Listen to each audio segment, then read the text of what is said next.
What are some psychology experiments with interesting results? White rats and black rats were raised separately without seeing each other. When a black rat was placed in the white rat's cage, the other rats ostracized him. When white and black rats are raised together, and a new black rat is placed in a cage, the white rats accept him. So basically rats are racist, unless raised to accept differences. Not entirely sure it fits into the category, but the Rosenhan Experiment. 13 people feigned mental illnesses to get into mental hospitals and all were admitted with different diagnoses. They then assumed their normal personalities, but to be released they all had to admit that they were mentally ill. There was a second part where a hospital challenged Rosenhan to send multiple fake patients to the hospital and they would rate their patients on a scale of whether they think they were faking. They identified many possible fakers, but Rosenhan in fact hadn't sent anyone. These are my favorite kind of studies. I love it when participants are given power and then lied to lol. The Three Christs of Ypsilanti. Psychologist forces 3 people who believe that they are Jesus Christ to live together. It does not go well. The psychologist, Milton Rokeach, had heard of a case where 2 women who believed that they were Mary, Mother of Christ, were forced to live together, and one of them broke free from their delusion. So he figured, 3 Christs, what would happen? They were angry at each other, often had physical fights. They eventually started getting along by avoiding the topic. He would ask them about the others, and each would say that the others were crazy, that they, of course, were the real Jesus. No cures. Some unethical stuff. Interesting though. At least they didn't decide that they were all indeed Christ, coordinating their thoughts as some kind of aggregate Christ Trinachrist. I bet that would have given the psychologists some regrets. I'm a huge fan of Milgram's Small World Experiment. It is more sociology than psychology, but I still think it is really cool. Milgram sends out 160 letters containing the name and address of a stockbroker in Boston to people in Omaha, Nebraska. They had to send it to someone they thought would get the letter closer, but they couldn't mail it directly to the stockbroker. Interestingly, most people that sent on the letter sent it onto the same group of people on the 5th degree. It only took 6 people, hence the 6 degrees of separation to arrive. On average, it shows how interconnected our world is, even before the internet, which is happy to think about. If you stare into a dimly lit, that is, candlelit mirror for 10 plus minutes you start to see hallucinations. What individuals see tends to vary, but they've used this as a test to simulate schizophrenia before, because some see monsters / deformities / general weird shit. I did a variation of it for a mate at uni and completely wimped out of it. After my face started not looking like my face anymore, I had a complete dissociation. I stopped looking, and just waited out the time. Now what I know I'm doing tonight. That edit made me laugh. Thanks a lot. I had to reread his comment. My brain auto-corrected it the first time around. I loved learning about infant development. My favorite was probably the development of depth perception or perhaps the fear of heights. We are not born with it, but, if I recall correctly, we develop it within the first year or so. Scientists created a raised square platform. Half of the floor was wood and the other glass. The actual surface of the floor, 1 meter or so below, was white with red polka dots. At varying intervals of age the babies would be brought in and placed on the wood end and encouraged to crawl to their moms who were standing at the glass end of the platform. In early infancy baby crawls over there without giving a shit. At some point though they stop at the point where the wood meets the glass or plexiglass, maybe showing that they recognize the difference in height and the fear of falling. Babies' brains are pretty fucking cool. The most fascinating part about these experiments was for me, this fear of heights depends on the way infants move, and has to be relearned once they switch from crawling to walking. More precisely, very young infants crawl over the edge, then learn to avoid it. Later, when they learned how to walk, they again walk over the edge, seemingly forgetting their fear of heights. Finally, they relearn it, and avoid the edge while walking. 2. Reconsolidation. When you retrieve memory from your long-term memory it is susceptible to being manipulated. This can lead to memories being totally changed from the source. This is why eyewitness accounts cannot be fully seen as true. This knowledge is also being used to help people with PTSD by changing the negative memories they have of their particular trauma. You have been banned from /r/Mandela effect. Could I just remember this wrong? No, the entire universe has changed. The influence of the color red in sports. Link in description. Judges were shown a video of a taekwondo match and awarded more points to the red competitor versus the blue competitor. When the colors were digitally reversed, judges awarded more points to the other, now red, competitor. Wish that could somehow help the Arkansas Razorbacks SMH. There have been some experiments conducted, but the negativity effect / negativity bias is really sad to me. Link in description. Link in description. It basically says that negative things have a greater emotional and psychological toll on our health than positive / neutral things. So you got an A on a test. That's great. But you totally fail a test, and the world crumbles and it's a total disaster. 100 things can go right and work perfectly throughout the day, but it goes totally undetected in our minds. Then someone cuts us off in traffic, and we fume and rage. I learned about this theory almost 3 years ago, and think about it all the time. Reminds me to appreciate and notice the many little things in my day that do go right. Mice were put on two sides of a wall with a door in. Only the right mouse could open the door. Slowly, they filled the left mouse's room with water, and eventually when right mouse saw them in danger, they opened the door. However, mice that had previously been on the left side and were now on the right, mice who had previously been wetted opened the door considerably faster because they knew how unpleasant it was to be in the other scenario. Basically, mice have empathy. Link here. Link in description. This makes me happy. I wish more posts on this were about things like this. I want to know more. It's not that psychopaths lack empathy, but rather, they have a manual settings. A specific region of the brain lights up when people experience empathy. For most people it's an automatic, subconscious response. But in a study where they showed emotional videos to psychopaths and none, while scanning their brains, psychopaths would only light that region of the brain when specifically asked to feel for the character, while the control participants would light up automatically. So, would it be possible to be some kind of benevolent psychopath? One who always or mostly chooses to empathize? I just recently heard of blindsightedness during one of my cognitive psychology classes. Basically, the area of the brain that processes what our eyes see is located at the back of the head, just where your skull starts to get smaller, towards your neck. Because of this, if you hit your head back there quite often, everything will go black for a moment before sight returns again. Sometimes though, following severe trauma to this area of the brain, like after falling off a ladder onto a curb or something, a person is never able to see again. For a long time it was assumed that the eyes were somehow incapable of seeing following the trauma, and that was why people were blind. However, it's been shown that it is just the processing of the images that is damaged. In other words, your eyes are still working away, viewing images, but your brain is unable to process the images, so you can't see them.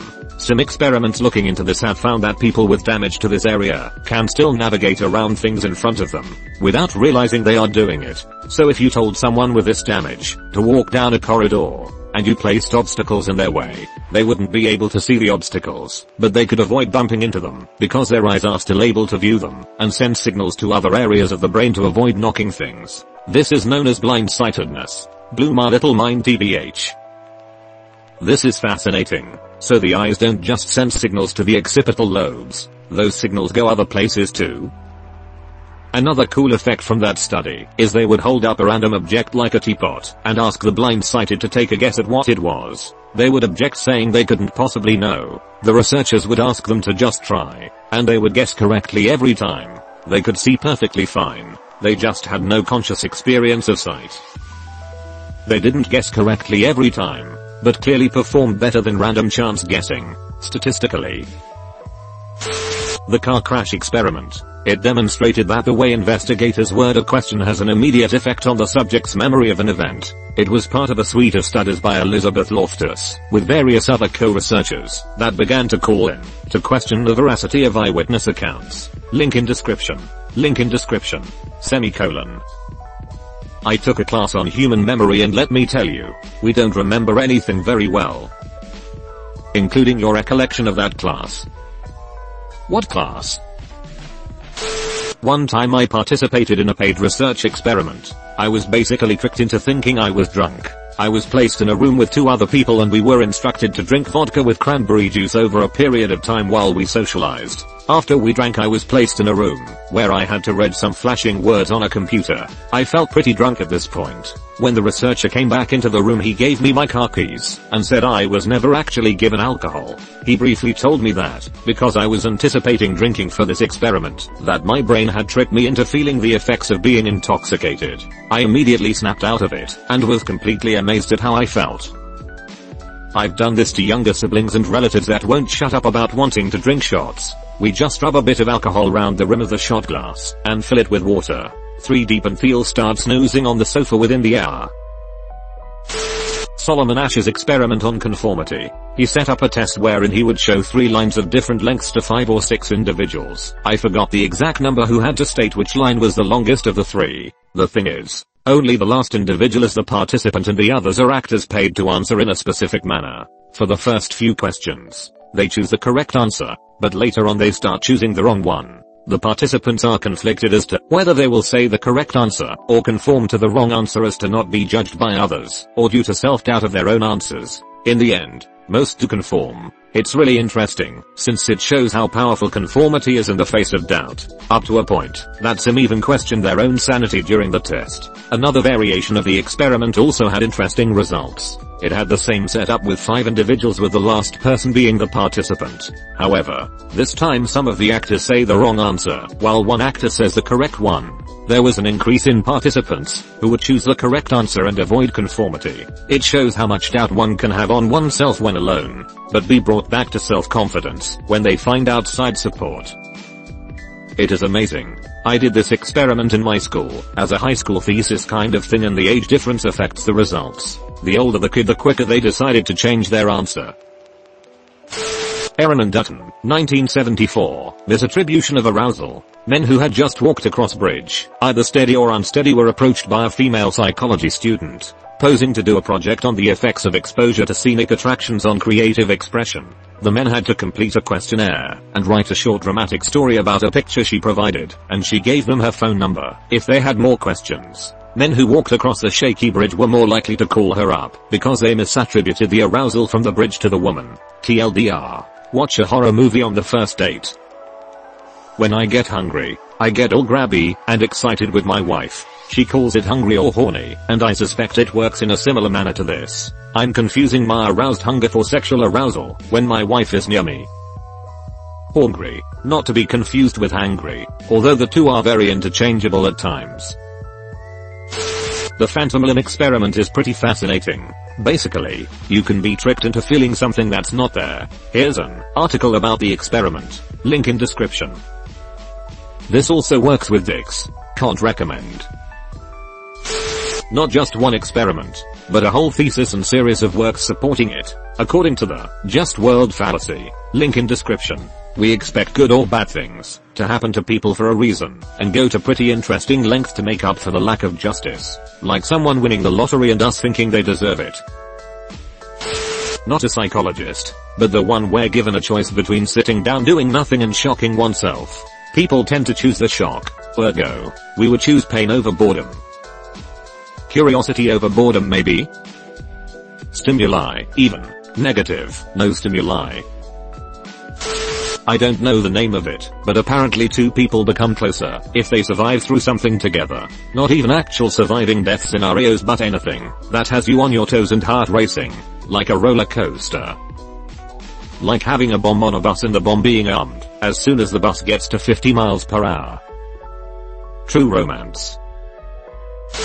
Winner and his white bears. Essentially, people who were instructed to not think about a white bear found themselves thinking about it more than those actively trying to think about one. Link in description. The game. Psychologically explained. You just lost. So did I. God damn it.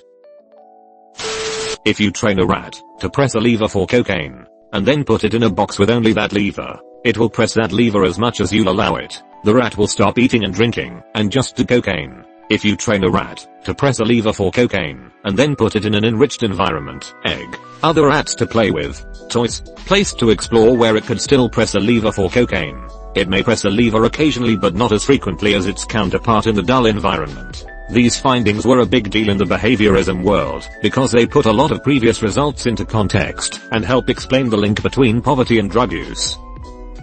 So drugs are okay in moderation, and when you're well employed. I know you're joking a bit, but the main takeaway is that personal connection can help people overcome or avoid addiction. IGotSatan has a great video on the topic. Link in description.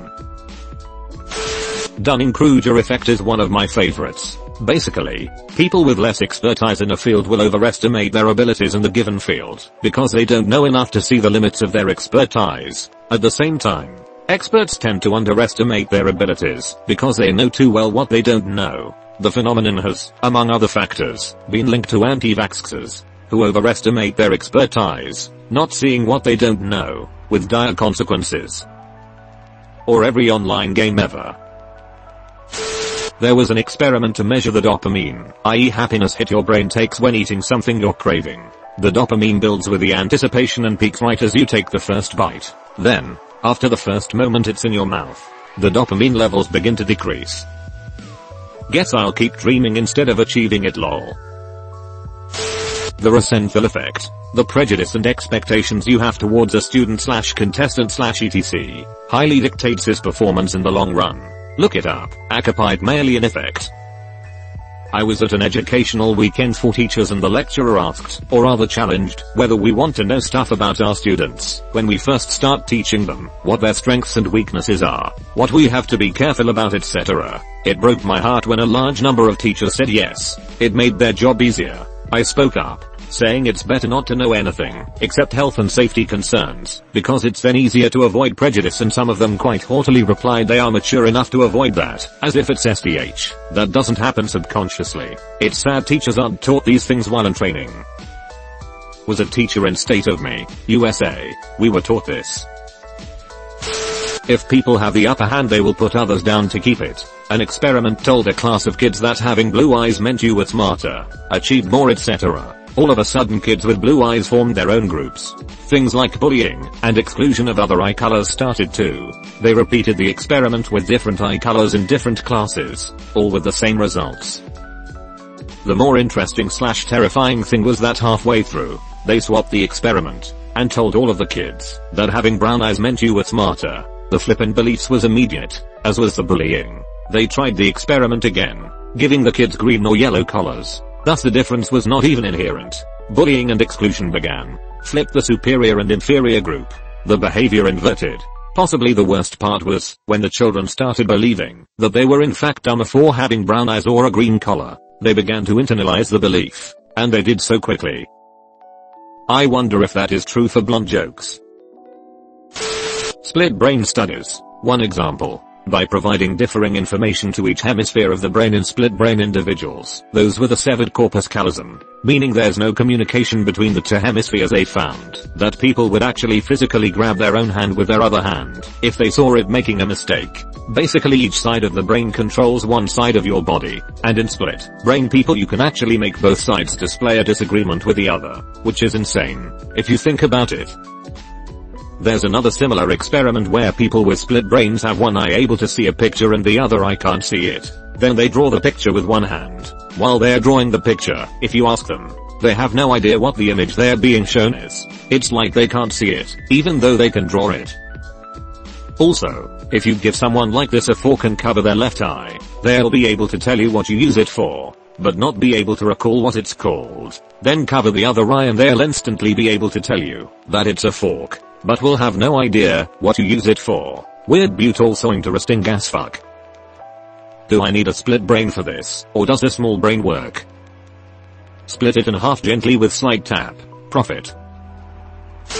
Welp. The salmon study. To test a behavioral procedure in an MRI machine, the experimenters got a dead salmon to use as a dummy, as it had to be something organic. They were in shock when they discovered that the fMRI was recording increased bold response, blood oxygen level dependent in the dead salmon when running their experiment, suggesting this dead salmon brain was somehow reacting to the experiment. This led to the findings that fMRI is not perfect, and we should expect a certain level of false positives, highlighting the importance of retests and tighter statistical analysis. I think people are missing what is the obvious case here: zombie salmon. It's brain food. Not quite psychology, but it very cool. Normally, if you try to mix blue light with yellow light, red and green, it turns out as white light. A scientist conducted an experiment where they would shine blue light in one eye of someone and yellow light in the other. The majority said that they just saw the light separately, but some said that they saw a new color that they couldn't even describe. This also works with cyan and red, and magenta and green. Do you have a link for this? Sounds really interesting. Hubel and Wiesel inserted an electrode into the brain of a cat and took a single cell recording of a cell in its visual cortex. By somewhat of an accident, they found that the neuron only fired when an object had one specific orientation. This was pretty much the discovery of center/surround-on/off visual processing cells in the V1 visual cortex. Cool stuff. Could you elaborate?